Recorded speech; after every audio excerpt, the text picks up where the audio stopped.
আজকে আজকে हम लोग सब चुनाव आयोग के मिलने गया था। আমরা চুনাव আয়োগের মানে চুনাव যে নির্বাচন সমিতি সবার সাথে মিলতে গিয়েছিলাম। আমাদের সাথে যারা যারা ছিলেন সবাই বিজেপির কেন্দ্রীয় নেতৃত্ব। আজকে পরিষ্কার ভাষায় প্রাঞ্জল ভাষায় বলা হয়েছে যে আমাদের যে কথাগুলো আমরা বলা হলো যে সমস্তটা আইন বহির্ভূতভাবে বাংলায় সরকার চালাতে চাইছে নির্বাচনের আগে, কোনোটাই not in accordance with the rule হচ্ছে। বাংলাতে যা কিছু হচ্ছে তারা রুল ভেঙে নিজেদের মতন করে করতে চাইছে। বাংলায় আজকে যেটা বলা হয়েছে আমাদের পক্ষ থেকে বারবার করে বলা হচ্ছে, বাংলায় 124টা মিউনিসিপ্যালিটি 7টা কর্পোরেশন যাদের নির্বাচন ইতিমধ্যেই টার্ম ওভার হয়ে গেছে, জোর করে নির্বাচনকে বৃদ্ধাঙ্গুষ্ঠ দেখিয়ে তারা এখানে তারা নিয়োগ করছেন, তাদের পছন্দ মতন লোককে দেওয়া হচ্ছে। আমি এতদিন রাজনীতি করছি, আমি কোনোদিনও দেখিনি যে কেউ নির্বাচনের পর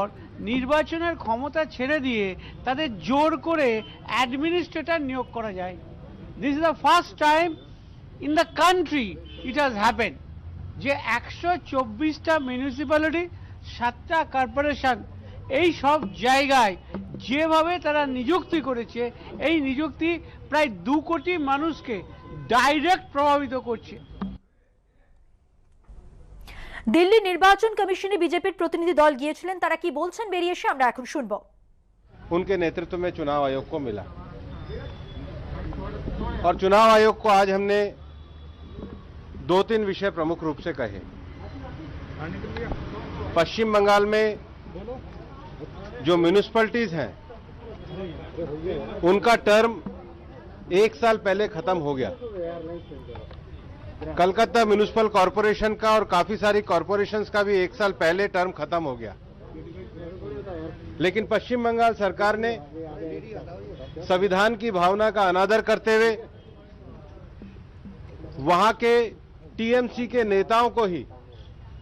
उन लोकल बॉडीज का एडमिनिस्ट्रेटर नियुक्त कर दिया और लगभग 125 म्यूनिसिपैलिटी और कॉरपोरेशन में 2 करोड़ मतदाता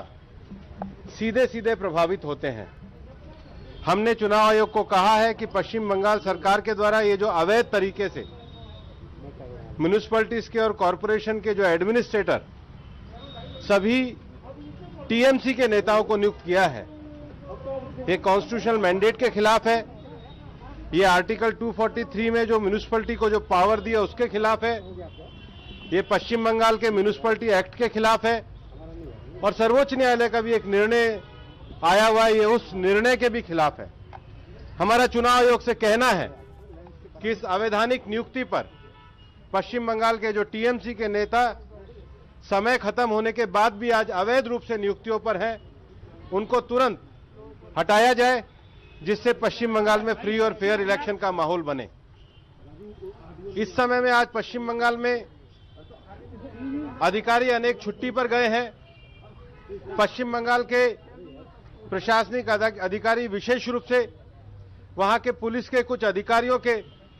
विषय में जो टीएमसी के साथ उनकी जो संलिप्तता हमने पाई है,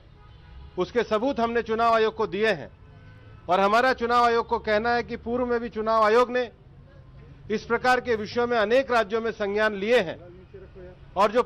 जो भी आला अधिकारी विशेष रूप से लोकसभा के चुनाव में भी हमने देखा था, उन्होंने कुछ अधिकारियों को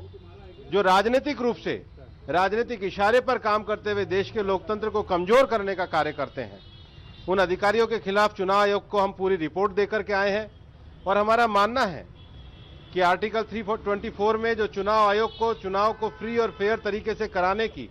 जो सुप्रिंटेंडेंस की पावर दी है, चुनाव आयोग उसका प्रयोग करे